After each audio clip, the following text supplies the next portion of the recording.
primero darles la bienvenida a todas las estudiantes y a las profes coformadoras que están presentes, muchísimas gracias. Está también presente parte del equipo directivo del IFED, estamos con Vanina Blanco, y le voy a dar la palabra primero a Vanina para saludar, para dar la bienvenida inicial, y luego les cuento cómo es la dinámica del encuentro.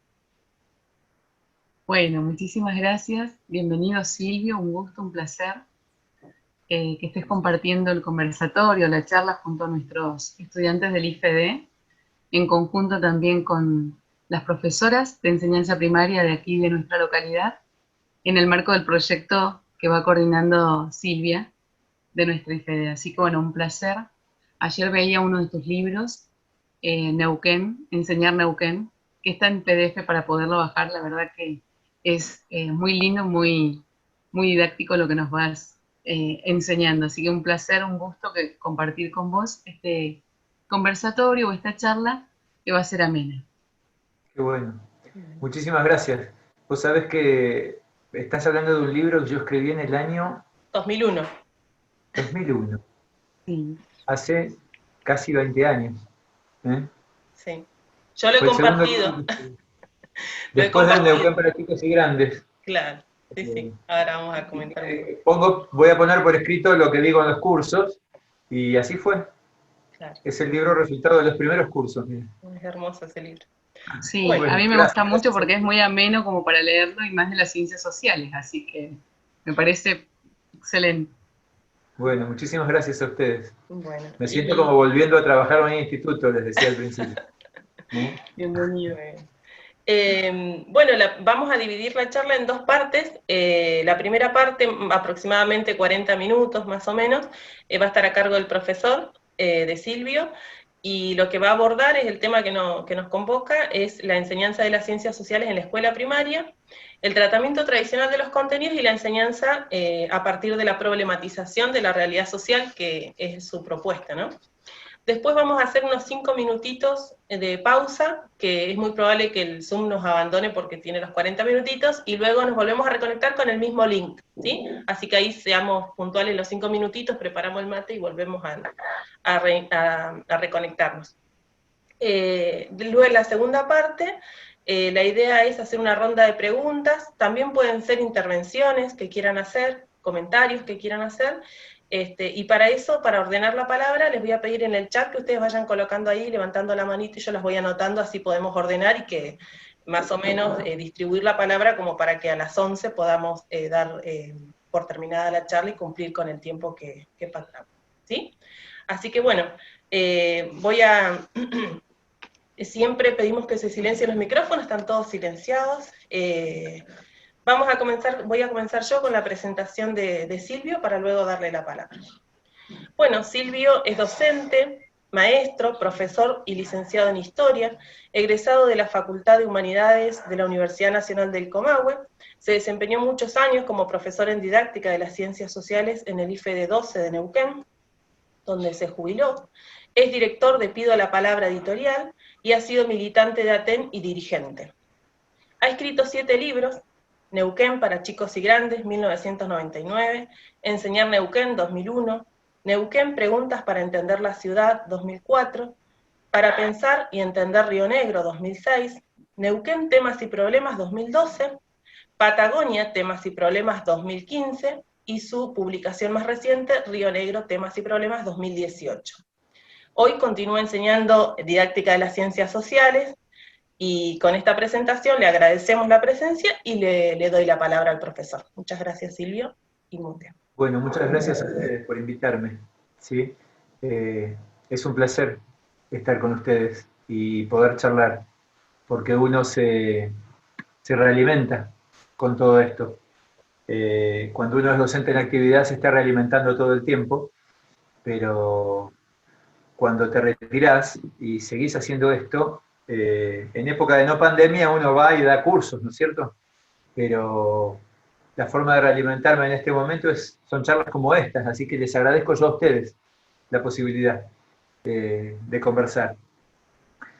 Bueno, comencemos. Me parece que por ahí el punto de partida habitual para pensar el tema de la planificación y de cómo encarar la enseñanza de las ciencias sociales, tiene que ver con la cuestión de la selección de los contenidos. Es decir, pensar el modo de encarar los contenidos de enseñanza. ¿Por qué lo digo? Porque cuando uno mira el diseño curricular, en general, se encuentra una enorme cantidad de contenidos. Es como un océano, un mundo, en el cual uno no sabe bien cómo manejarse y qué hacer con eso. Es decir, me parece que, ustedes me dirán si voy por el lugar correcto, pero me parece que uno de los grandes problemas es la cuestión de pensar qué contenido elegir, y sobre todo a qué llamamos contenido escolar cuando enseñamos ciencias sociales. Digo por qué. Porque muchas veces, al encarar los contenidos, lo que hacemos es ir ¿a dónde? Al diseño curricular, ¿no es cierto? Como que el contenido tiene que surgir en forma directa del diseño curricular. Y ahí creo yo que hay una primera traba, ¿no es cierto? ¿Por qué? Porque el diseño curricular plantea una enormidad de cosas, ¿no es cierto? Vuelvo a decirlo, es como un océano de cosas en el cual nosotros medio que nos ahogamos porque no sabemos qué hacer con eso. Y yo siempre recomiendo, cuando te estás por ahogar en el océano del currículum, volver a pensar en el tema de los propósitos de la enseñanza de las ciencias sociales, es decir, pensar en el para qué. Siempre cuando las chicas me traían las planificaciones, yo daba sociales 3, yo les preguntaba, bueno, esta planificación que vos hiciste, ¿para qué querés enseñar? ¿Y esto que querés enseñar, para qué es? Es decir, ¿qué propósito tenés con esta planificación? Y entonces siempre les decía que si no me podían contestar con rapidez y en una frase muy cortita, ¿para qué querían enseñar esto? O sea, ¿qué sentido tenía enseñar eso? No lo tenían claro ellas. Y si no lo tenían claro ellas, era muy difícil que las alumnas y los alumnos lo tuvieran claro.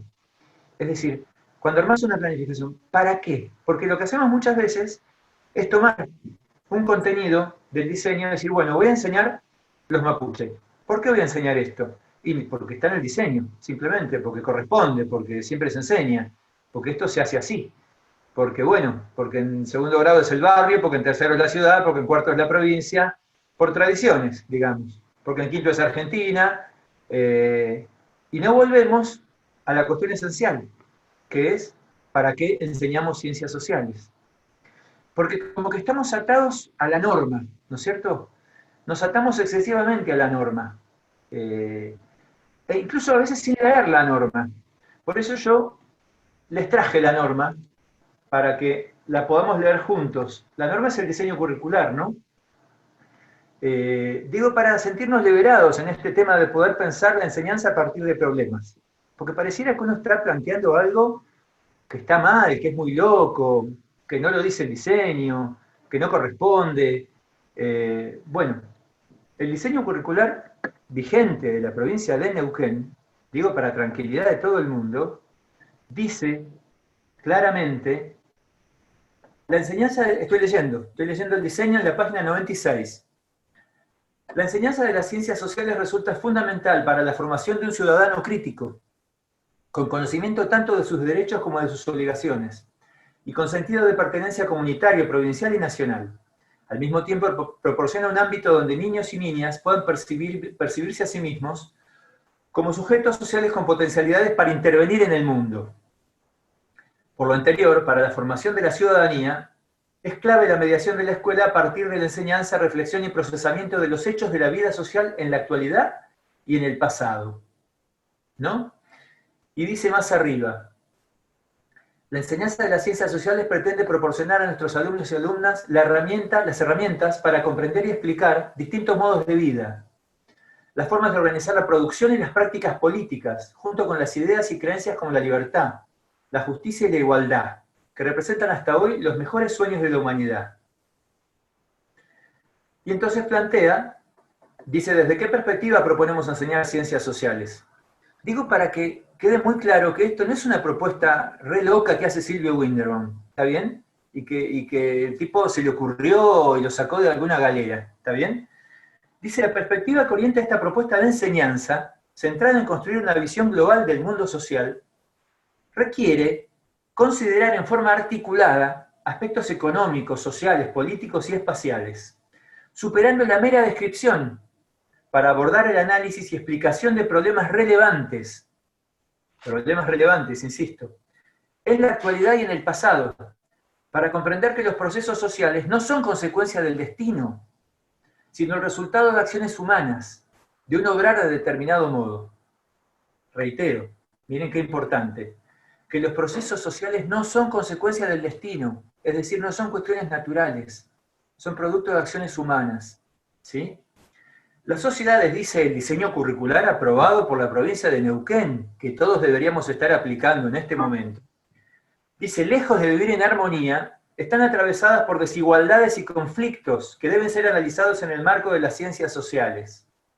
En esta propuesta de enseñanza, mujeres, pueblos originarios, trabajadores, niños y adolescentes, entre otros, muchas veces olvidados o invisibilizados, dice el diseño curricular, reclaman su lugar como protagonistas de los procesos sociales, haciendo escuchar sus voces.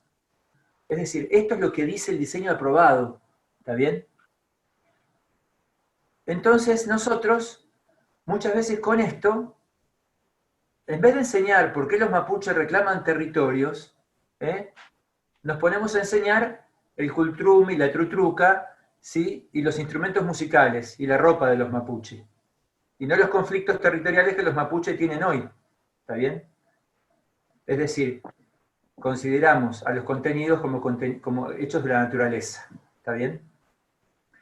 Me parece muy importante lo que dice el diseño en relación a que no son hechos naturales, es decir, a que son producto de la acción humana. ¿Por qué lo digo? Porque muchísimas veces nosotros cometemos estos dos errores. Enseñamos los contenidos como una lista de cosas, una lista de información que le queremos transmitir a las chicas y a los chicos, ¿está bien? No centradas en la búsqueda de un porqué, no centradas en la explicación de un proceso social. Pero el propio diseño nos está pidiendo, ¿sí?, que les expliquemos por qué ocurren los procesos sociales, porque el propósito de la enseñanza de las ciencias sociales es comprender el porqué de los hechos sociales, ¿sí? Y enseñando una lista de relieves, de climas, de personajes y de batallas, no vamos a estar haciendo eso. Vamos a estar simplemente transmitiendo una cantidad de información que los chicos van a tener que repetir el día de una evaluación. Entonces, por eso, la propuesta es enseñar a partir de problemas de la realidad. Y la realidad nos ofrece una inmensidad de temáticas y de cuestiones para enseñar. Por ejemplo, digo, para ir pensando en ejemplos, cuando uno encara un tema, ¿sí?, y dice, la Patagonia, ya desde el título, uno no puede pensar en enseñar toda la Patagonia, ¿está bien?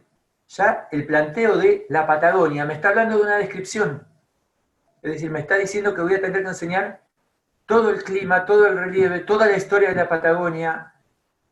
Imagínense que Magallanes llegó en el siglo XVI a la Patagonia, es decir, es un imposible. Uno no puede plantear en una planificación la Patagonia. Es una locura completa, ¿está bien? Es como pensar que uno a lo largo de un año va a enseñar la provincia de Neuquén, toda la provincia de Neuquén. De ninguna manera, es un imposible desde esta perspectiva. Es decir, pero nosotros creemos o imaginamos que eso es posible, que a lo largo de un año vamos a poder enseñar o toda la Patagonia o toda la provincia de Neuquén, pensando en un cuarto grado, ¿no? O toda la historia argentina del siglo XIX. Imposible. Si queremos cumplir los propósitos que plantea el diseño, lo que tenemos que hacer es, como seguramente la profe les ha planteado, hacer un recorte, es decir, definir un objeto de enseñanza, ¿sí?, mucho más chico y mucho más en profundidad. El centro de la cuestión acá en realidad tiene que ver con lo siguiente. El objeto de enseñanza no lo define el diseño, lo define cada una y cada uno de nosotros. Este es el punto para mí central. Es decir, el objeto de enseñanza es una construcción nuestra. ¿A partir de qué? A partir, sí, un elemento es el diseño, es decir, los contenidos socialmente validados, ¿sí? El otro elemento es el grupo que tenemos, son nuestros chicos y nuestras chicas, ¿sí?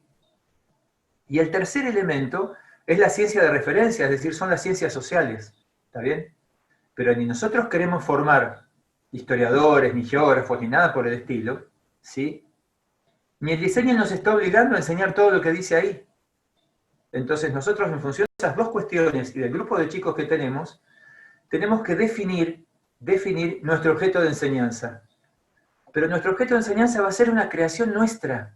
No tenemos de dónde sacarlo. Es decir, nuestro trabajo es necesariamente un trabajo de creación. No es un trabajo de reproducción. Y esto es central.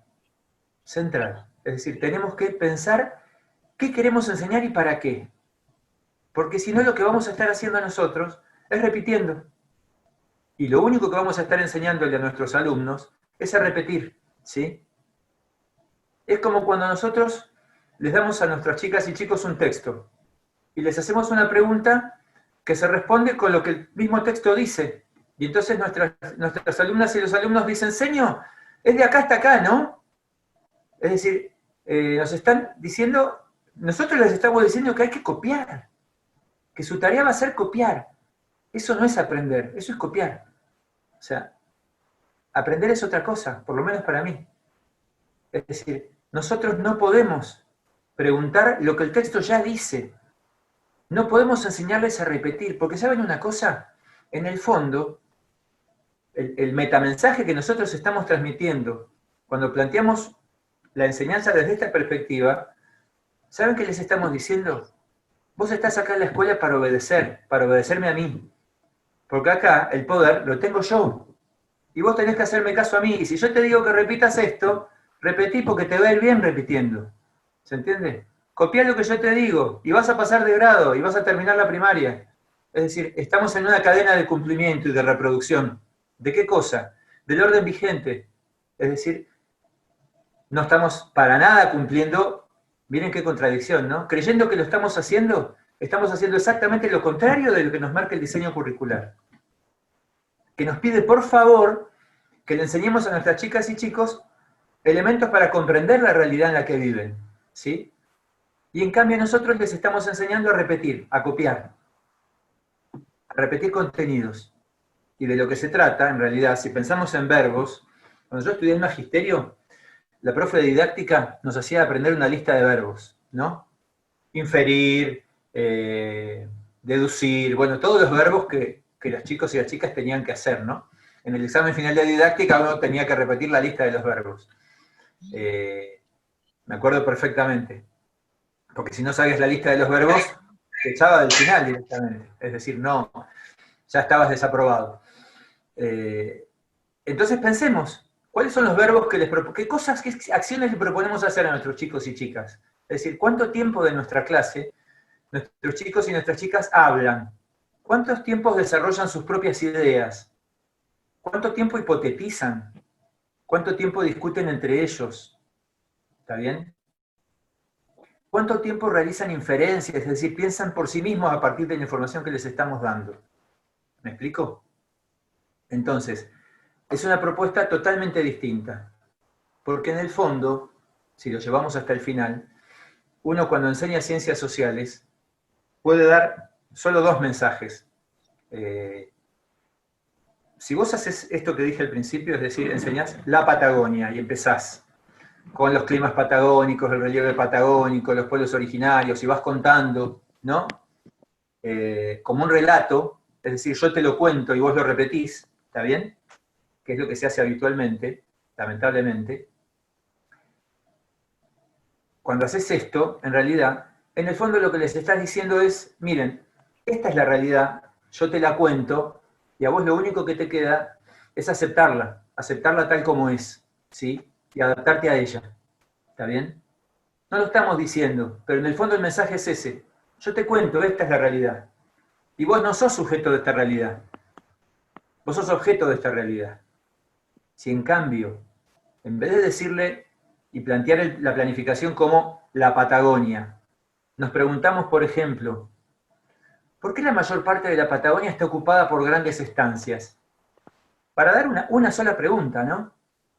El territorio de la Patagonia está ocupado mayoritariamente por grandes estancias ovejeras, ¿sí? Pensemos en la provincia de Santa Cruz, en la provincia de Chubut, en la provincia de Río Negro, ¿sí? La mayor parte del territorio son estancias. Es una pregunta relevante, porque tiene que ver con la apropiación de las tierras, después de la campaña al desierto, y con quién se quedó con esas tierras, ¿no es cierto? Cuando hablamos de Benetton, cuando hablamos de Lewis, tiene que ver con eso, ¿no? Que son los propietarios de las tierras más ricas de la Patagonia. Si hacemos esa pregunta, estamos haciendo una pregunta relevante, y vamos a tener que necesariamente acudir a conceptos de las ciencias sociales para explicar esa problemática. ¿Está bien? Ese problema nos va a llevar del pasado al presente, ¿sí? Y entonces van a aparecer conceptos explicativos, que en mi opinión es el verdadero contenido a enseñar. Porque ¿qué es lo que queremos enseñar en ciencias sociales? ¿Una cantidad de información simplemente? ¿Cuáles son los instrumentos musicales que utilizan los mapuche? Lo que nosotros queremos enseñar son conceptos que permitan comprender la realidad social. Pensando, por ejemplo, en este recorte que mencioné recién.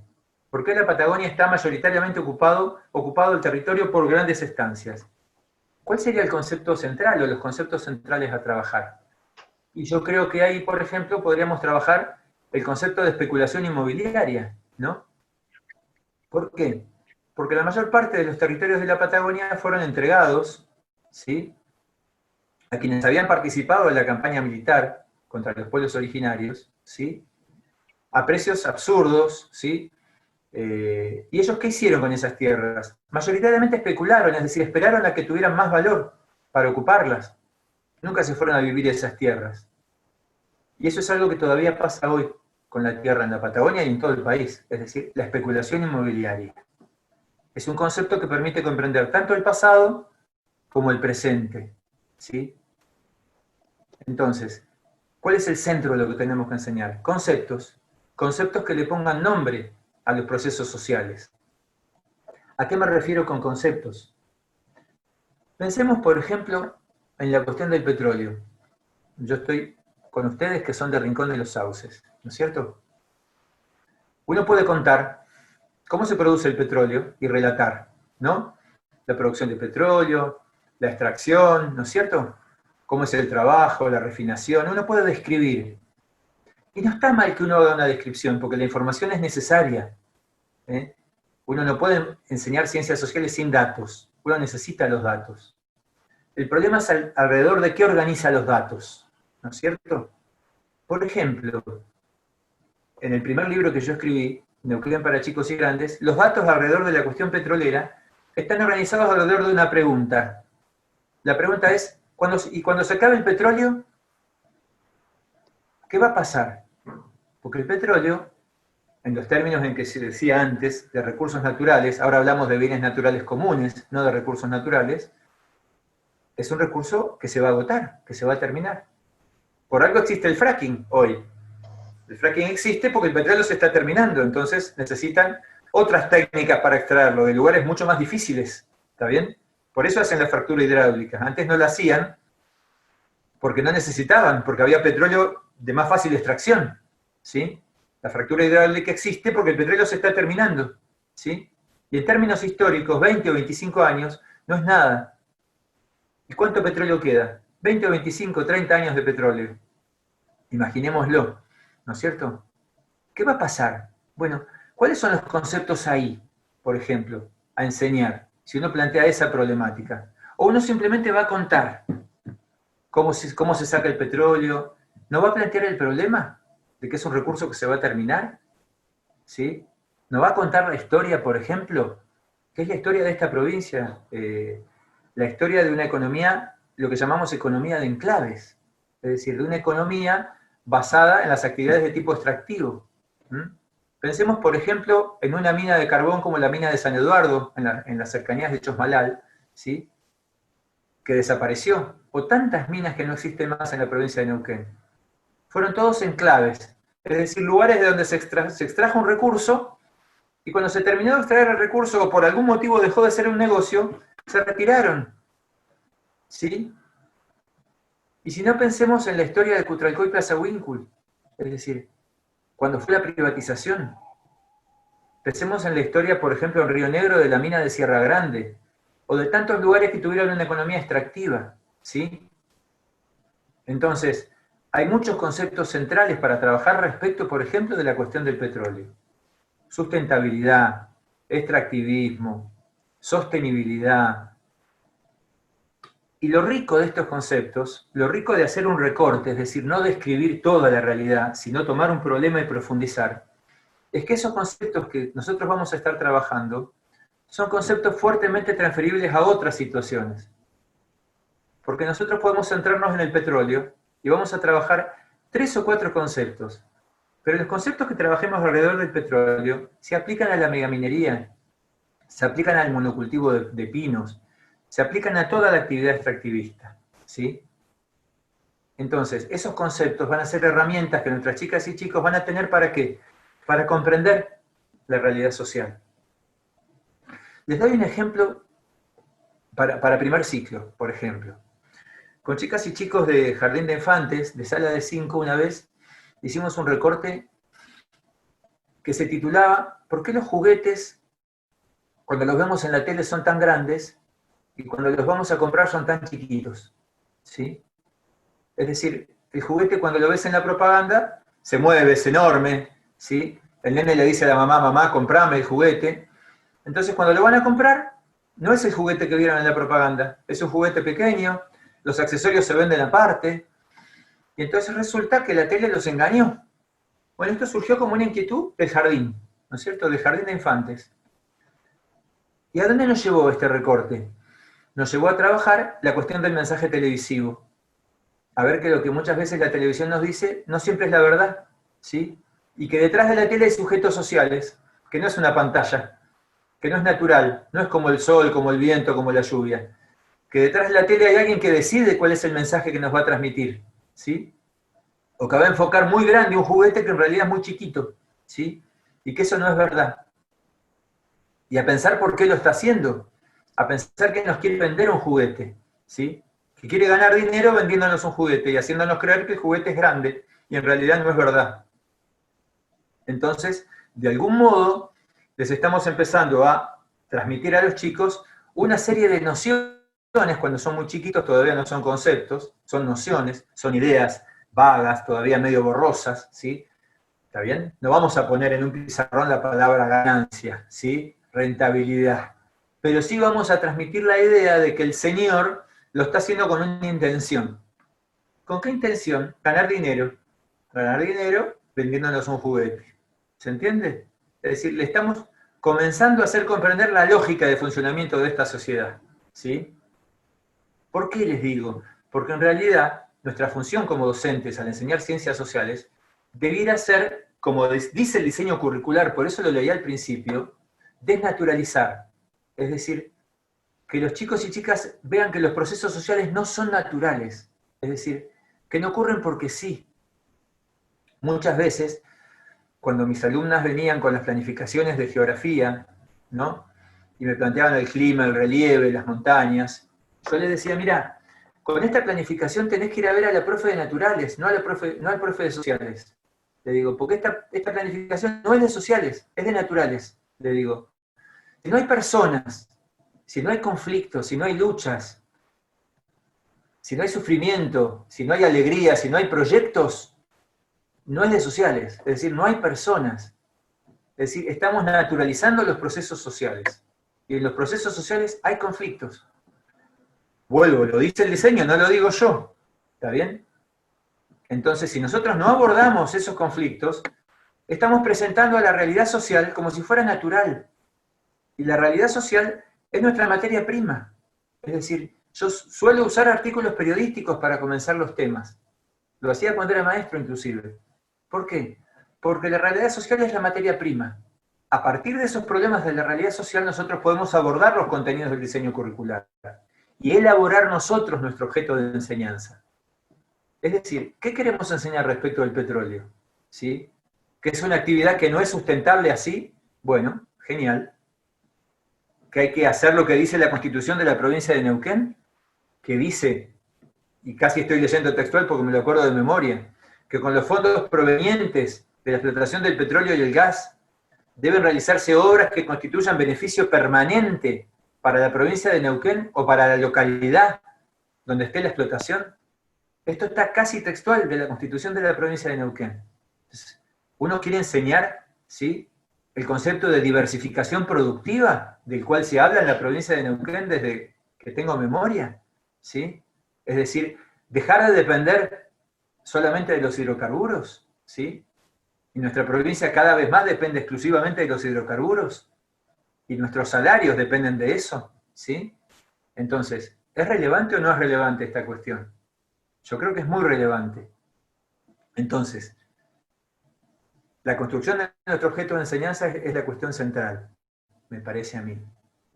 Por eso insisto en desnaturalizar y en no presentar los hechos de la realidad social, y para eso tenemos que definir el propósito, es decir, qué queremos enseñar y para qué, con claridad.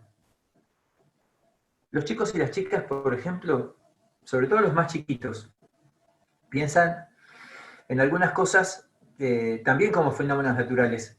Y es normal que sea así. Me ha pasado con chicos y chicas de segundo grado que van al supermercado y cuando pagan en la caja, la mamá, ellos creen que la cajera, cuando termina el día, el dinero se lo lleva a su casa, ¿sí? Porque ellos ven como la plata que nosotros le pagamos a la cajera lo pone en un cajoncito, ¿no es cierto? Y entonces se imaginan que se levanta, se va y se lleva la plata a ella, a su casa. Porque hay cosas que ellos no ven, ¿no es cierto? Lo mismo que pasa cuando se nos acaba la plata a fin de mes y las chicas y los chicos nos piden plata o nos piden que les compremos algo y nosotros les decimos, mirá, se me acabó, no tengo más, hay que esperar a que cobre para poder comprarte eso que vos querés. ¿Qué nos contestan los chicos? Anda al cajero.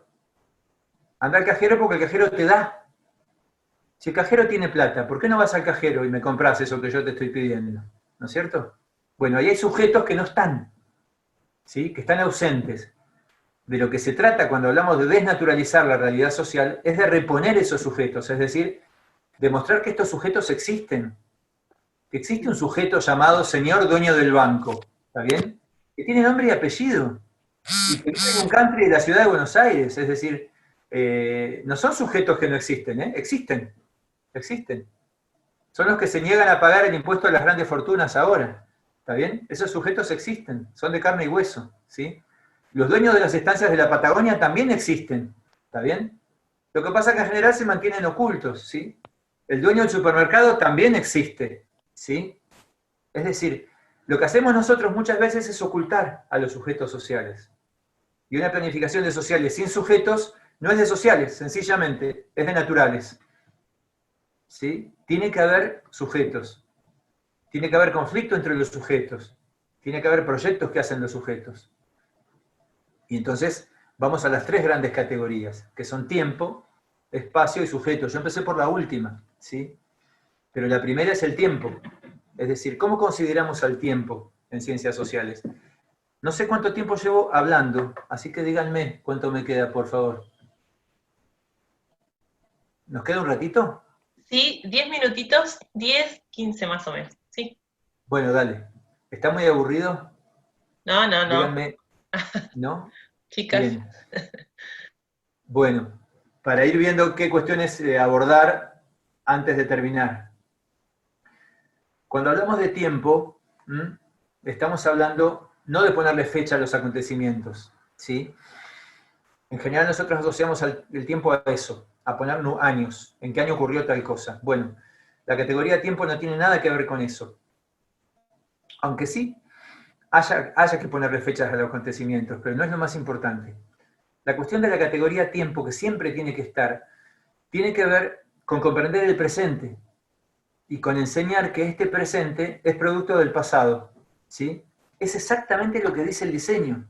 Es decir, que los procesos que estamos viviendo tienen que ver con el pasado. Y eso vale tanto a nivel individual como a nivel colectivo, como a nivel de una ciudad, como a nivel de una provincia, como a nivel de un país, como a nivel del planeta. Es decir, lo que está ocurriendo hoy con la pandemia no es una casualidad.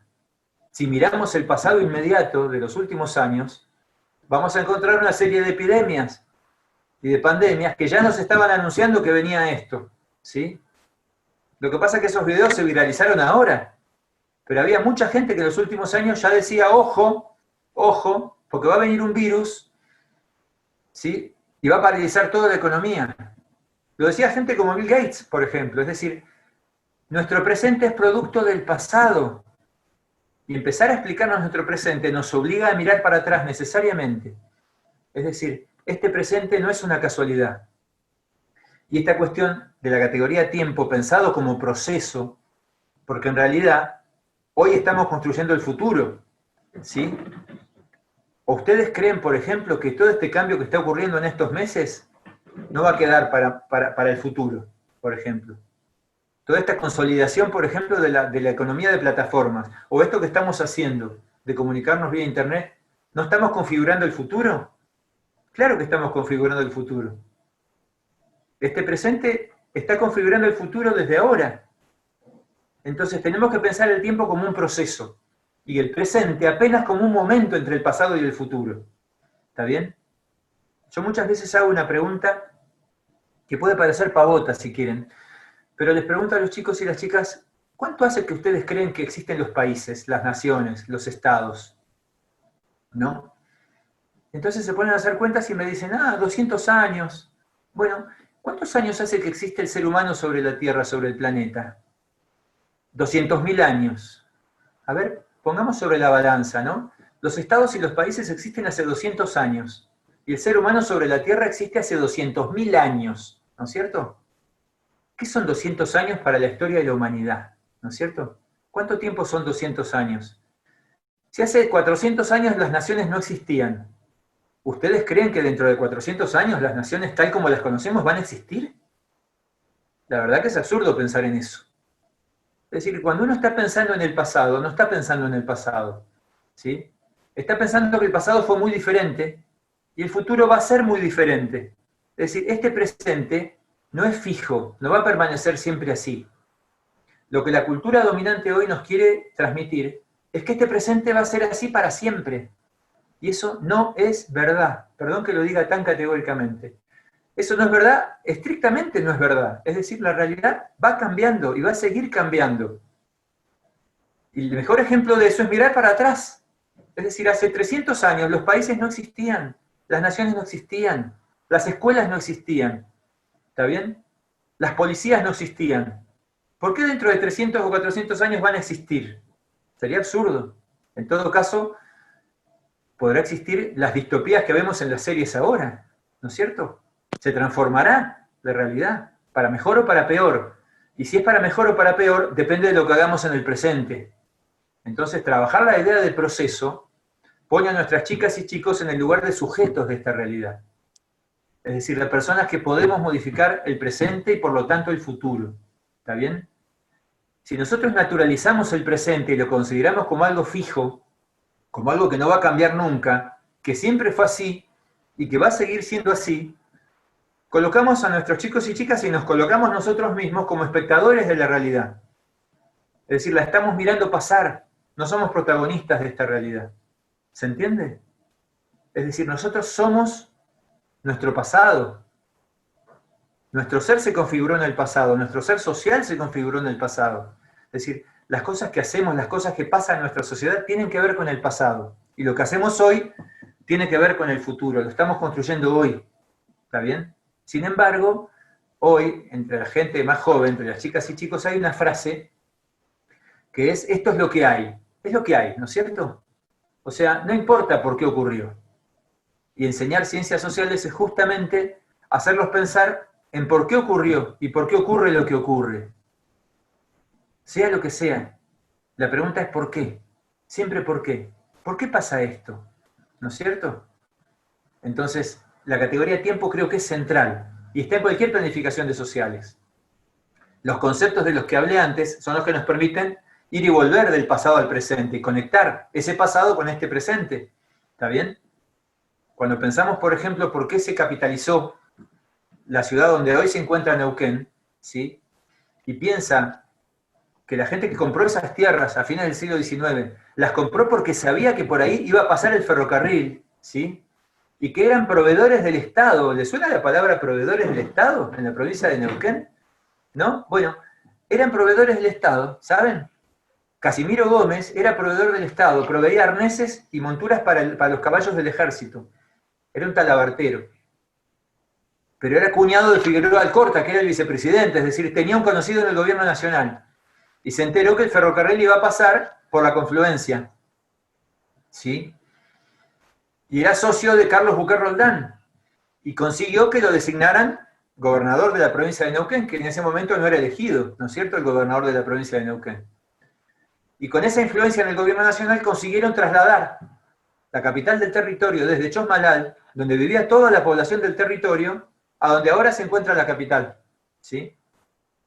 Que no tenía ningún sentido trasladar la capital a donde no vivía nadie.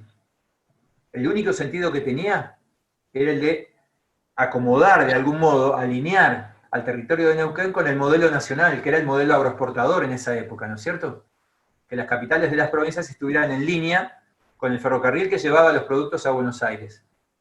Sin embargo, hasta el propio Lascuaga se negó a eso y estuvo en contra. ¿Por qué? Porque históricamente el territorio de la provincia de Neuquén tuvo su mayor cantidad de población en la zona cordillerana, que es la zona naturalmente más rica, y comerciando hacia el Pacífico. Lascuaga era un mendocino, ¿sí? Que como todos los mendocinos están conectados con la cordillera y con Chile, históricamente. Y el territorio de Neuquén también tenía eso, ¿sí? Por eso trasladar la capital fue de algún modo algo totalmente antinatural. Lascuaga decía que era como poner la puerta de la casa mirando hacia el patio de atrás, ¿está bien? Lo dice textualmente, una cita de Lascuaga en un artículo publicado en el Diario de la Nación. ¿A qué voy con todo este ejemplo? A que la capitalización de la ciudad de Neuquén fue producto básicamente de la especulación inmobiliaria, ¿sí? La especulación inmobiliaria es la madre del crecimiento y del nacimiento de la ciudad de Neuquén. Y es el día de hoy que sigue siendo el patrón de crecimiento de la ciudad de Neuquén. Es decir, que especulación inmobiliaria es un concepto que nos permite recorrer toda la historia de la provincia, de la capital de Neuquén, por ejemplo, ¿sí? Si pensamos en la historia de la provincia, ¿sí?, podemos pensar en el concepto de diversificación productiva para pensar la historia de la provincia de Neuquén. Los conceptos son los que nos permiten ir del pasado al presente, sin relatar, ¿sí?, estableciendo el vínculo que hay entre ese pasado y este presente, ¿sí?, y comprender cómo ese pasado influye en nuestro presente, ¿sí? Termino con la cuestión del espacio, porque debe quedar poquito tiempo. El concepto de espacio pasa lo mismo que con el concepto de tiempo, es decir, lo presentamos como algo fijo, que no se transforma. Sin embargo, el espacio es un espacio social, es un espacio con tiempo, es decir, es un espacio que se fue constituyendo a lo largo del tiempo. Fíjense que en donde está la ciudad de Neuquén, para seguir con el mismo ejemplo, no había nada. Había un arenal y una estación de tren, simplemente. En 1902 se estableció la estación de tren. No había nada y ahora hay una ciudad. ¿Por qué hay una ciudad donde antes no había nada? Por la acción de los sujetos. Es decir, las ciudades y los lugares no crecen y se transforman con el correr del tiempo, como a veces decimos. No es el tiempo lo que hace que transcurra y que se transforme. Son los sujetos y las intenciones. Es decir, es el Estado, es la gente que toma tierras para hacerse una vivienda, ¿sí? Es decir, somos nosotros y nosotras los que transformamos el espacio. Entonces tampoco lo podemos presentar como algo natural, ¿sí?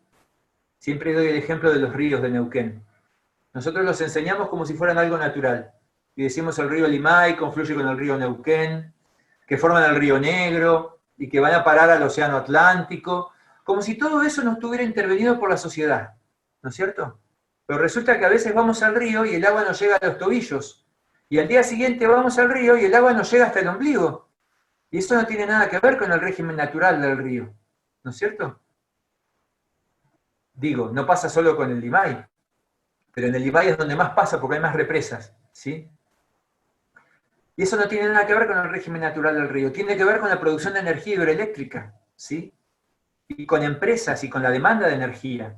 Es decir, en verano, cuando en Buenos Aires todo el mundo prende los aires acondicionados, ¿sí?, y se demanda más energía eléctrica, que está conectado a un sistema interconectado nacional, ¿sí?, el Chocón empieza a largar agua, ¿sí?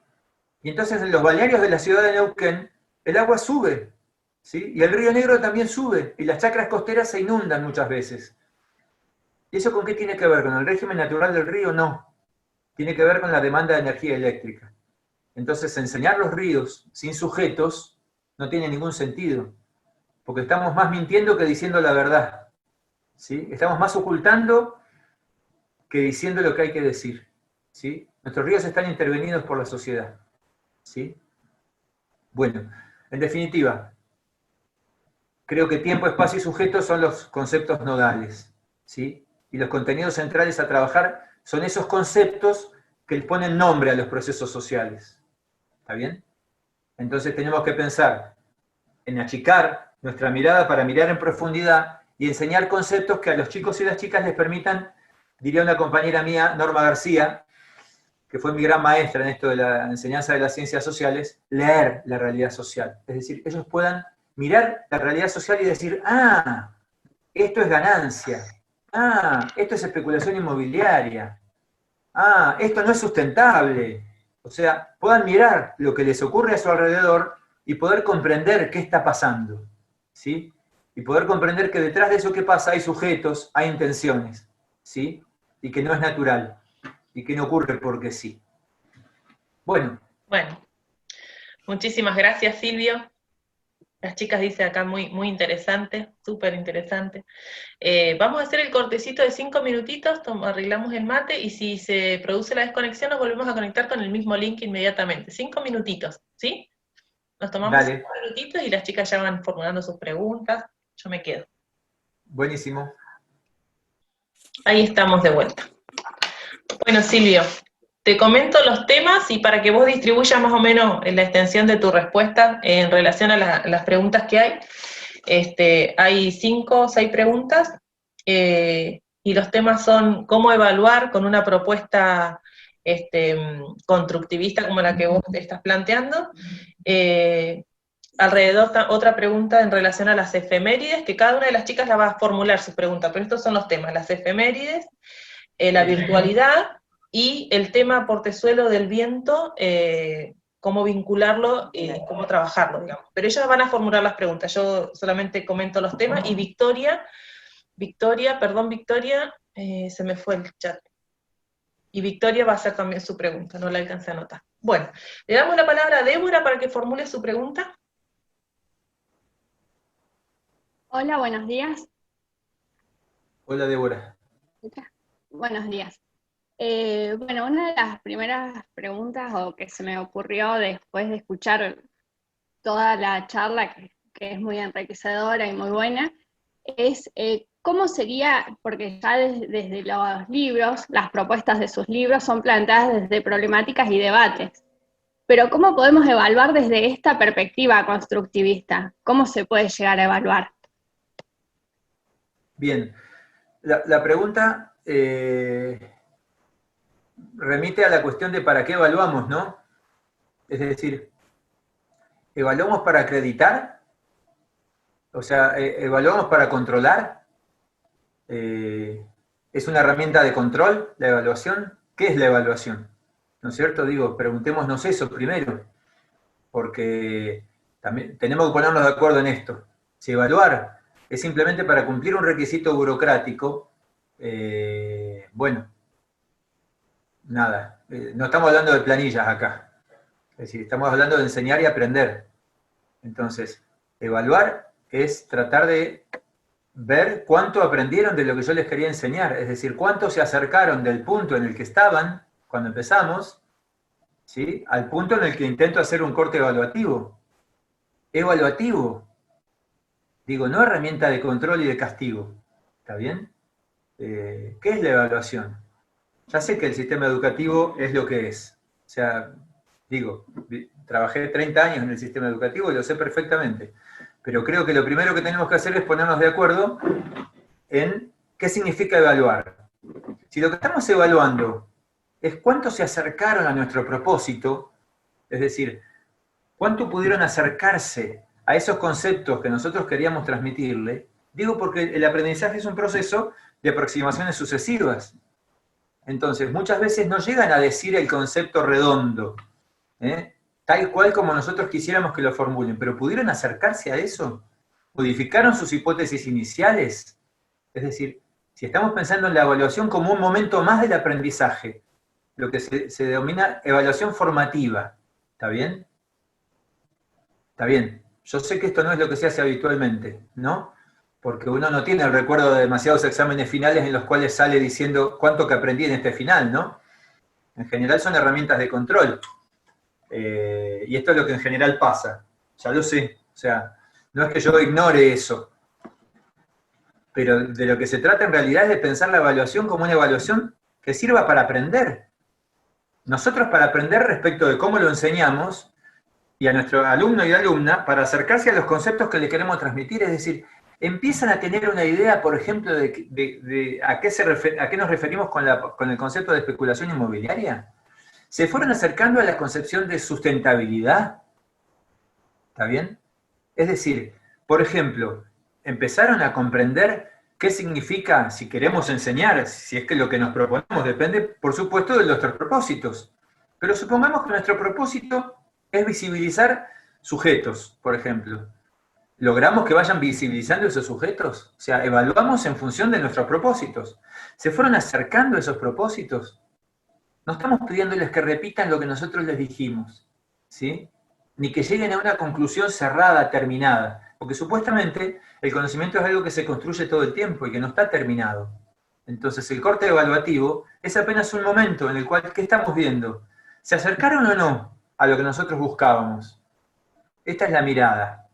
Pero si vos la evaluación la armás desde la mirada de el control y el castigo, no estás hablando de evaluar desde una perspectiva formativa. ¿Está bien? Bien. No sé si te contesto, Débora. Sí, sí, perfecto, genial. Eso es lo que tiene que ver con evaluación. Entonces, es esa mirada. Mira, te voy a cerrar con una sola, se van a reír de la anécdota que les voy a contar. Porque es de una anécdota del instituto. Viviana se va a reír porque fue alumna mía, que anda por ahí. Las chicas venían a la consulta a traerme la planificación, porque el coloquio de sociales se aprobaba con una planificación, ¿no es cierto? Entonces yo les decía, bueno, ¿por qué no lees un poco más sobre esto? ¿Por qué no corregís esto? ¿Por qué no mejorás este aspecto?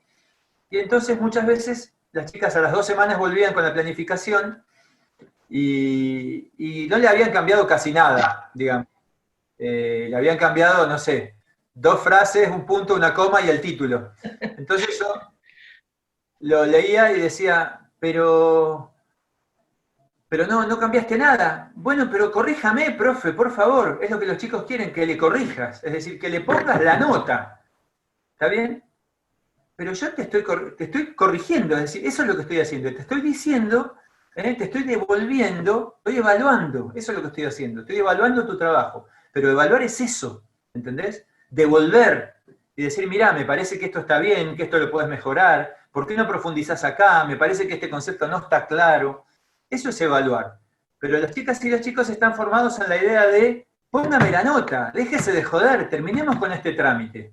¿No? Basta de tratar de aprender de verdad. O sea, hagamos el trámite. ¿Está bien? Denme el título de maestra finalmente. ¿Se entiende? Dejémonos de joder con este trámite. ¿Está bien? Y yo le decía, ¿pero vos estás para acá para aprender o para hacer un trámite? Bueno, se van a reír porque seguramente son cosas que pasan, ¿no? Sí, totalmente. Bueno, vamos a darle la palabra a Romina y vamos a ir como achicando un poquito más la extensión para que lleguen. Tenemos 5 personas para preguntar. Romina. Dale, esto cortito. Bueno. Hola, buenos días, Silvia, soy Romina. Te quería consultar, yo soy docente hace un año, me recibí, así que soy nuevita. Mi duda es con respecto a las efemérides que todavía me siguen generando como un choque desde que salí básicamente del instituto, donde tuve un profesor de sociales muy bueno que nos hacía analizar mucho para qué, por qué.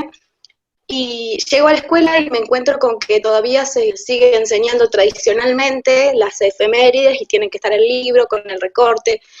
Entonces, quería pedirte a ver cómo podemos trabajar en equipo esto para revertir esta situación, básicamente. Mira, yo creo que la cuestión de la efemérides, primero, es una cuestión completamente separada de la enseñanza de las ciencias sociales en la escuela. Primera cuestión. Es decir, primera definición así, gorda, a pincelada gruesa.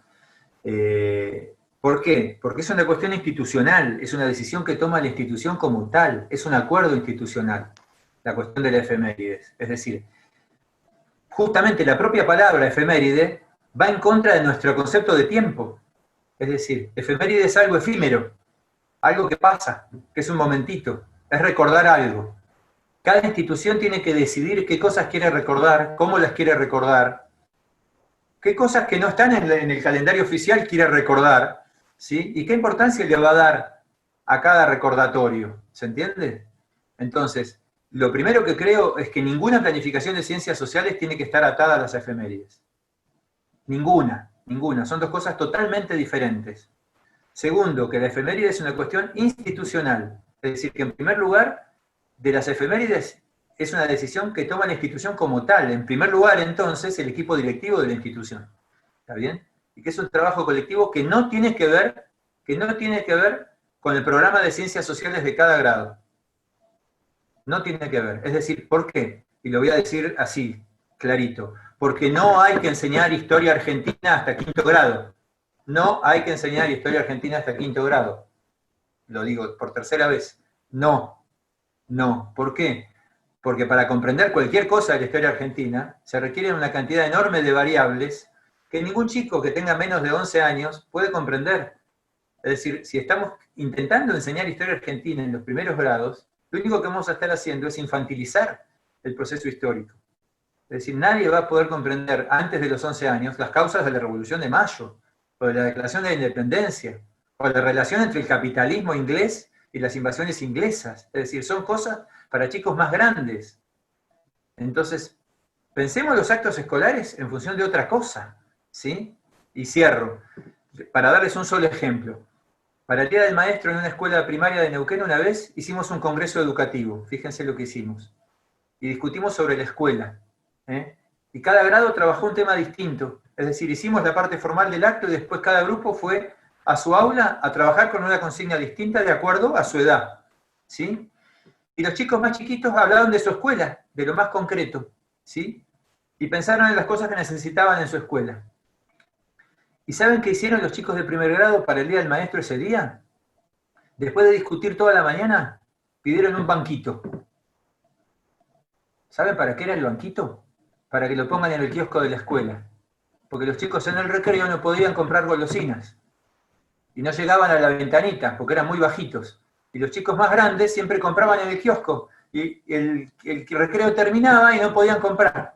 Entonces, lo que ellos pidieron en ese congreso que hicimos en la efeméride del Día del Maestro fue un banquito. ¿Para qué? Para poder comprarse caramelos en el recreo. Es decir, les dimos la palabra a los chicos. ¿Está bien? Es decir, discutimos algo que para ellos era significativo de verdad. En vez de hablarle de la pluma y la palabra. ¿Está bien? ¿Sí? Los grandes sí discutieron el proyecto de Sarmiento. Y discutieron las ideas de Sarmiento, los de séptimo. Y discutieron por qué Sarmiento quería industrializar el país. ¿Sí? ¿Por qué murió solo y peleado con todos en Paraguay? Digo que Sarmiento fue una persona muy contradictoria, porque estaba a favor de eliminar a todos los pueblos originarios, pero también estaba a favor de industrializar este país, ¿sí? Entonces, tiene como distintos costados la figura de Sarmiento, que es muy polémica. Gracias. Fiorella, en relación a la virtualidad. Buen día, ¿me escucha? Hola Fiorella, te escucho y te veo. Bueno, me alegro. Queremos decir primero que estamos muy contentos y emocionados por la charla, y ahora le digo la pregunta.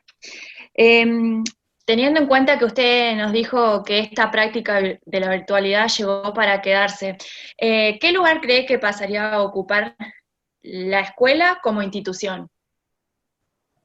Uy, tremenda tu pregunta, Fiorella. Tremenda tu pregunta. Mira, yo no creo que haya llegado para quedarse en términos de que la escuela como institución desaparezca, ¿no? Creo que hay prácticas de la virtualidad que van a permanecer, porque todos nos hemos entrenado en esto, ¿no es cierto? Es decir, nos hemos todos acostumbrado a comprar por plataformas, por ejemplo. Digo, ¿cuántos de nosotros hicimos compras por plataformas que nunca habíamos hecho antes, por ejemplo, en estos meses? Digo, prácticas que van cambiando. Lo que sí creo es que la virtualidad, digo para achicar un poco tu pregunta, porque es como enorme, tendría que estar como una hora hablando para contestarte todo.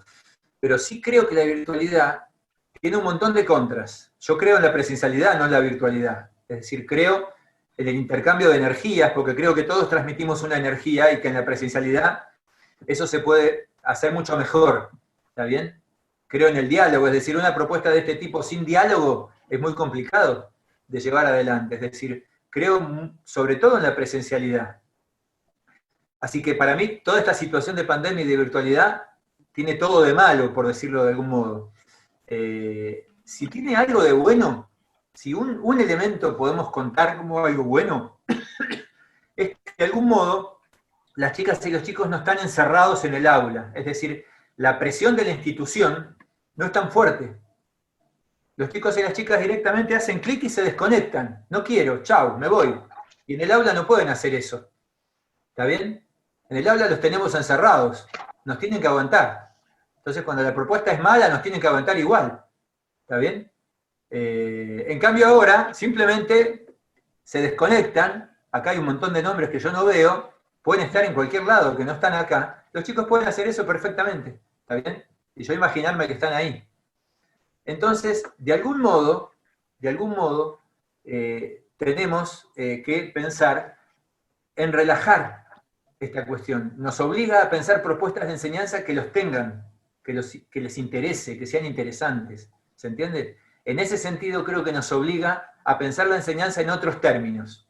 Es decir, la escuela como lugar de control, ¿sí? Como prisión de algún modo, al decir de Foucault, ¿está bien? Medio que se va relajando. Bueno. De algún modo la cuestión de la evaluación está en discusión. ¿Pasan de grado o no pasan de grado? ¿Qué sé yo? Está todo más relajado. Es decir, hay elementos que están cambiando. Después el resto de la pregunta es para un largo debate filosófico sobre el rol de la escuela, ¿no? Sobre qué va a pasar con la escuela de acá para adelante. Pero lo único último que te digo es que en buena medida depende de ustedes qué pase con la escuela y de las propuestas que hagamos en las escuelas. Bueno, gracias. Y después Viviana es nuestra coformadora, que fue su beca alumna, y ella al grupo nos planteó que le preguntemos cómo poder articular los temas del área de las ciencias sociales con los tiempos de la institución. Ah, bien. Bueno, es una muy buena pregunta la que plantea Viviana. El tema es si la institución, los tiempos de la institución. Los tiempos de la institución son los tiempos del equipo directivo de la institución, ¿no es cierto? Y es la concepción de enseñanza que tiene el equipo directivo de la institución. Yo creo, digo porque me imagino que hay acá en la charla equipos directivos presentes también, me da la impresión de que nosotros tenemos que poder, lo que dije recién, pensar en propuestas de enseñanza donde se permita dialogar, es decir, se va a requerir más tiempo, porque los tiempos de la virtualidad y de la pandemia son tiempos más lentos. Es completamente imposible pensar en reproducir los tiempos de la presencialidad en la virtualidad. Es necesario pensar en tiempos más largos, ¿sí? Sobre todo si queremos que nuestras alumnas y alumnos aprendan algo. Si queremos mantener la ficción de que enseñamos y hacer como que enseñamos, bueno, démosle una actividad tras de otra. Pero eso carece totalmente de sentido. Es decir, si queremos que haya una devolución, primero planteemos cuestiones interesantes, que eso vale para la virtualidad y para la presencialidad. Es decir, la rueda del interés, la rueda de la propuesta didáctica gira si el tema que estamos planteando capta el interés de nuestras alumnas y alumnos. Y si no, no. Es decir, si es algo que se hace por obligación, no funciona. Y en segundo lugar, démosle el tiempo necesario para pensar, para madurar sus propias ideas y para expresarlas. Y eso en el ritmo de un tema por semana es imposible. Es decir, doy un tema, después doy otro tema, después doy otro tema, que tiene más que ver con la lógica de cumplir, de la obligación, que con la lógica de enseñar. ¿Está bien? Es algo parecido a lo que hablamos antes respecto de la evaluación. Es decir, se requieren tiempos más largos, pero como el sistema educativo es un sistema disciplinario, todos estamos esperando que el de arriba nos obligue a tal cosa, ¿no? El maestro del director, el director del supervisor, el supervisor del consejo. Creo que tenemos un poco que liberarnos de eso y pensar en enseñar y aprender, de algún modo. ¿Sí? Y no en la obligación de los tiempos. porque terminamos haciendo una ficción, haciendo como que enseñamos, ¿sí? Para cumplir, para que nos digan, ah, qué bien, cuánto que enseñaste.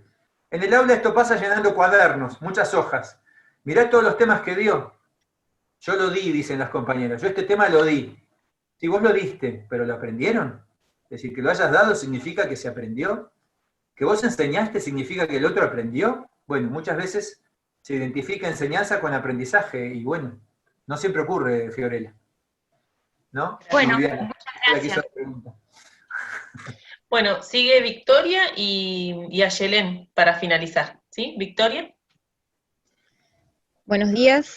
Tenía Victoria. varias preguntas, pero me las contestó, así que me queda una cortita que planteaba sobre que si es necesario la actualización del diseño curricular, porque nosotros es como que lo leemos y es muy general, pero a la misma vez fue constituido en el 2004, entonces las realidades van cambiando, entonces desde su opinión cree que es necesaria una actualización, no un cambio, sino una actualización del diseño curricular. Mira, yo creo que sí, que los diseños tendrían que actualizarse periódicamente.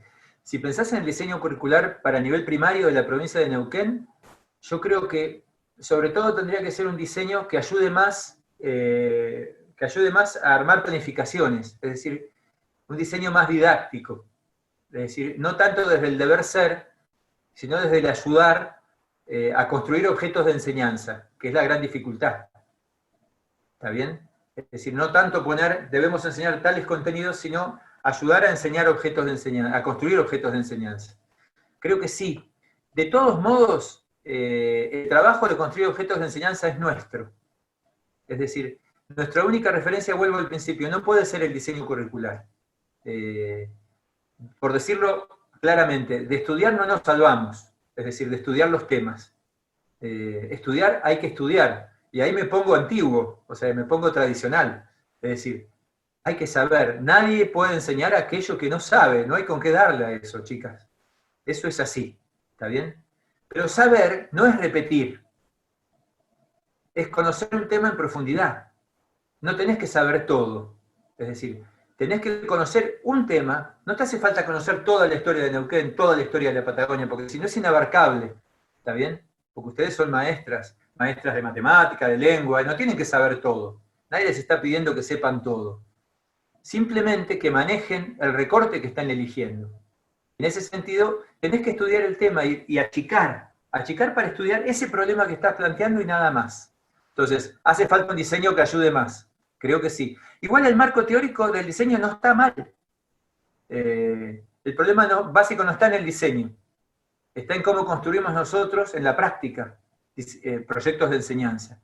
¿Está bien? Creo que sí, que se podría actualizar y que podría ser mucho más práctico de términos didácticos, ¿no? Esa sería mi respuesta a tu pregunta, Victoria. Muy bien, muchas gracias. Bueno, y Ayelén, finalmente. No sé si hay alguien más que entraría una más, porque ya estamos en tiempo. Si no, Ayelén. ¿Puedes activar el micrófono? Sí, hola, profesor Hola, Silvia. La pregunta que nosotros tenemos desde mi grupo es para la secuencia que tenemos nosotras que realizar para el segundo ciclo. Y nosotros queremos abarcar el tema del portezuelo del viento. Hemos buscado información de lo que proporciona el Estado, que dice como que es un sueño mendocino, y bueno, y tenemos otras informaciones acerca de el reclamo que hace los sujetos, ¿no? En este caso, y cómo nosotros podríamos ahí abordar el tema del tiempo, que usted dijo que era importante, y si lo podíamos nosotros relacionar con lo que pasó con los ríos Limay y Neuquén, que usted lo trabaja. Claro, el tema, Ayelén, de portezuelo del viento, en realidad si lo querés mirar en el tiempo, como planteé yo al principio, tiene un antecedente muy importante que es el caso del río Atuel, ¿sabés? En Mendoza. Es decir, le cerró el agua del río Atuel a la provincia de La Pampa, la provincia de Mendoza. Ese es el antecedente más importante del caso portezuelo del viento. ¿Está bien? Fue tremendo. O sea, La Pampa se quedó sin el agua del río Atuel porque Mendoza lo utiliza. Y Mendoza, y esto tiene que ver con la historia argentina, es una de las más antiguas provincias argentinas, ¿está bien? Es decir, cuando se constituye el Estado Nacional Argentino, digo porque me estás preguntando por la cuestión del tiempo, fue un acuerdo básicamente entre las provincias de Buenos Aires, de Mendoza y de Tucumán, ¿sabes? Entonces es una de las primeras 14 provincias argentinas. Cuando toda la Patagonia era territorio nacional, cuando Chaco, Misiones, Formosa eran territorios nacionales, las primeras 14 provincias, Mendoza era una de las principales, de las primeras. Uno de los primeros ferrocarriles del país se dirigió a Mendoza, ¿sabes? Entonces, este peso de la provincia de Mendoza hace que se imponga sobre otras provincias más nuevas. Y por eso, por ejemplo, Mendoza le cortó el agua del río Atuel. Es decir, la burguesía mendocina se siente fundadora de este país, igual que la burguesía tucumana, la burguesía azucarera de Tucumán. Y esto tiene que ver con la historia del país. Es muy fuerte, ¿sabes? Por eso Mendoza parece que puede hacer lo que quiere, ¿no? La Pampa, Neuquén son provincias nuevas en términos históricos, son provincias formadas en el año 1957. En Mendoza había viñas y había riego a mediados del siglo XIX, chicas. Es decir, hace 150 años ya había viñas en Mendoza. ¿Está bien? Entonces, es muy fuerte. ¿Por qué Mendoza no va a usar el agua? Si antes la usaba. ¿Se entiende? Hay razones muy fuertes históricas que hacen que Mendoza se sienta con el poder de hacer esas cosas. ¿Está bien? Hay una relación de fuerzas entre las provincias también, que se da. ¿Por qué? Porque las instituciones tienen su historia y las provincias también tienen su historia. No es lo mismo una provincia nueva que una provincia antigua, ¿sí? Por eso las provincias que reclaman son todas hechas provincias mucho después, que en su momento eran territorios nacionales. Es decir, hay un problema muy importante que tiene que ver con el recurso agua ahí, ¿sí? Y con la distribución de ese recurso agua. ¿Está bien? Y hoy de vuelta con la cuestión de la sustentabilidad, etc. Pero referido a la cuestión del tiempo tiene que ver con eso. Es decir, el hombre en Mendoza ha utilizado el agua desde el siglo XIX, entonces tendrías que remitirte a la cuestión de la utilización del agua en la provincia de Mendoza. Por eso Mendoza tiene esa característica, ¿sí? De pasar por encima de otras provincias, a veces con el apoyo del gobierno nacional, como pasó con el gobierno anterior que le autorizó. Ahora está parado, ¿no? El emprendimiento, pero estaba por iniciarse la construcción ya, ¿no? No sé si te contesto, Yelén. Sí, entonces tomaríamos como antecedente lo del río Atuel. Sí, el antecedente inmediato es el del río Atuel, sí, claramente. Bien. Con la provincia de La Pampa. Dale, muchas gracias. Bueno, estamos en tiempo, hemos cumplido con el horario, pero no sabemos si hay alguien más. Fernanda tenía su pregunta con la coformadora, pero no recuerdo ahora. Fer, ¿la querés hacer? ¿O por el chat? Yo la leo.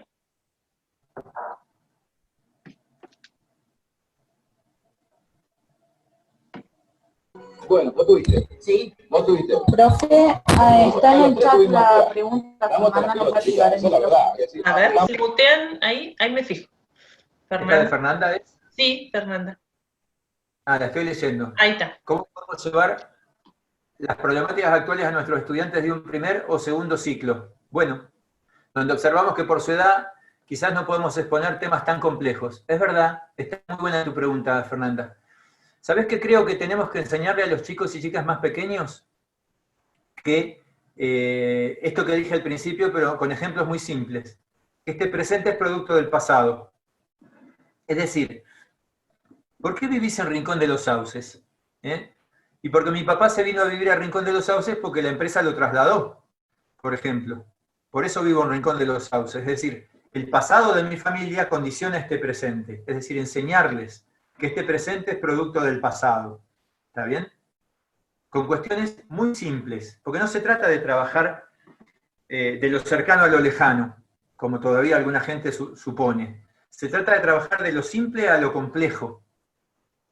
Y lo que hay que enseñar en realidad es de vuelta, que los hechos de la realidad, que lo que ocurre no es natural. Entonces, lo que tenemos que hacer para enseñar situaciones actuales es pensar, por ejemplo, en otras formas de vivir y en otras formas de organización. Por ejemplo, ¿por qué en Israel, en vez de vivir en el año 2020, viven en el año 5700? ¿Sabían eso? No viven en el 2020, viven en el 5700 en Israel. En China tampoco viven en el 2020. ¿eh? Es decir, es una decisión que se tomó en algún momento, que tiene que ver con la Iglesia Católica, ¿está bien? Es decir, hay países donde el año no es este, es otro. Y hay países donde la organización social es totalmente distinta, por ejemplo, ¿sí? Donde la idea de familia es totalmente distinta, ¿sí? Donde la gente se vincula totalmente de otra manera. Entonces, hay una idea para primer ciclo, que es una idea que no la inventé yo, sino que es una idea de Isabelino Siede, en realidad, que tiene que ver con trabajar la diversidad lejana. Es decir, mostrarles otros lugares, otras culturas, pero otras culturas verdaderamente diferentes, para poder sacarlos a ellos de ese egocentrismo clásico del chico pequeño, ¿entendés? Que piensa que lo suyo es lo único que existe. Es decir, mostrarle que hay otras culturas. ¿Está bien? Mostrarles, por ejemplo, que Papá Noel es un invento del hemisferio norte, por ejemplo, no del hemisferio sur. Y que no hay por qué abrigarse en diciembre y ponerse una barba. ¿Se entiende?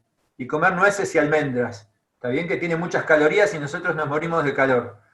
¿Está bien? Es decir, ¿para qué? Para desnaturalizar. Entonces, lo que hay que hacer en primer ciclo es desnaturalizar esos hechos que parecen naturales. ¿Está bien? Que la cajera del supermercado no se lleva la plata a su casa, que hay un señor que es el dueño del supermercado. ¿Sí?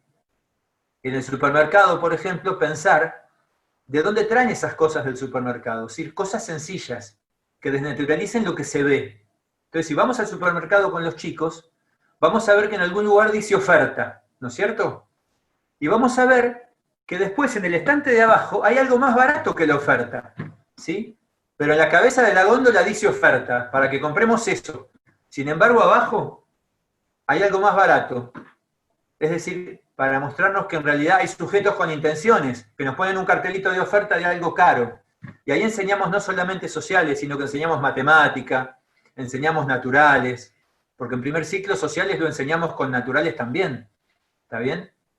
¿De dónde vienen las cosas? Podemos enseñarles a leer y escribir leyendo las etiquetas de las cosas que tenemos en casa. ¿Está bien? Y trabajando sociales. ¿De dónde vienen esas cosas? A los chicos chiquitos les apasionan los mapas, les apasionan los lugares. Es decir, si trabajamos con la curiosidad de los chicos y las chicas, es genial trabajar en primer ciclo. Pero rompamos un poco con esta idea de hay que enseñar tal tema, ¿sí? Hay que desnaturalizar, hay que enseñar tiempo, espacio y sujetos. ¿Y cuál es digamos, lo demás es un pretexto, ¿entendés? El supermercado, la verdulería, la radio, el diario, la cuadra, cualquier cosa nos sirve. ¿Para qué? Para desnaturalizar, para mostrar que las cosas no ocurren porque sí, que tienen una historia. ¿Se entiende? Esta es un poco la idea para primer ciclo. Que todas las familias no son como mi familia, y que todas las culturas no son como mi cultura, y que todas las vidas no son como mi vida. Porque los chicos y las chicas tienen una idea inocente de la realidad.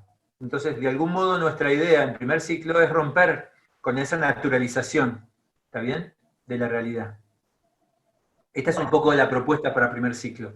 Pero no enseñar historia argentina, o sea, no meterle muchas variables. ¿Entienden? Bueno. No sé si te contesto, Fernanda. No tiene micrófono, Fernanda, por eso dice que sí. Ah, bueno. Bueno, las vamos a invitar a prender la cámara las que puedan para sacar una fotito final y agradecerle al profesor Silvio Winderman una amabilidad gigante.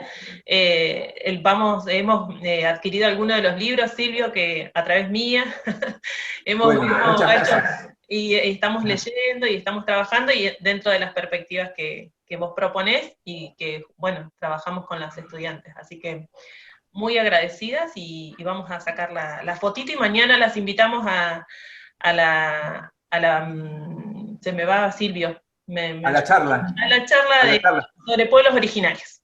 Exacto, es un conversatorio a las 10 de la mañana. Genial. En la página y en mi Facebook van a encontrar el link para conectarse. Genial, yo igual lo vuelvo a compartir. Agradezco mucho a ustedes. Bueno. ¿Sí? Nos vemos. Nos vemos. A sacar la foto. ¿La saca Vicky? Vicky, ¿la sacás vos? ¿Dónde está? Allá. ¿La sacás, Vicky? Ojalá podamos encontrarnos en forma presencial en algún momento. Ojalá, ojalá. Ojalá.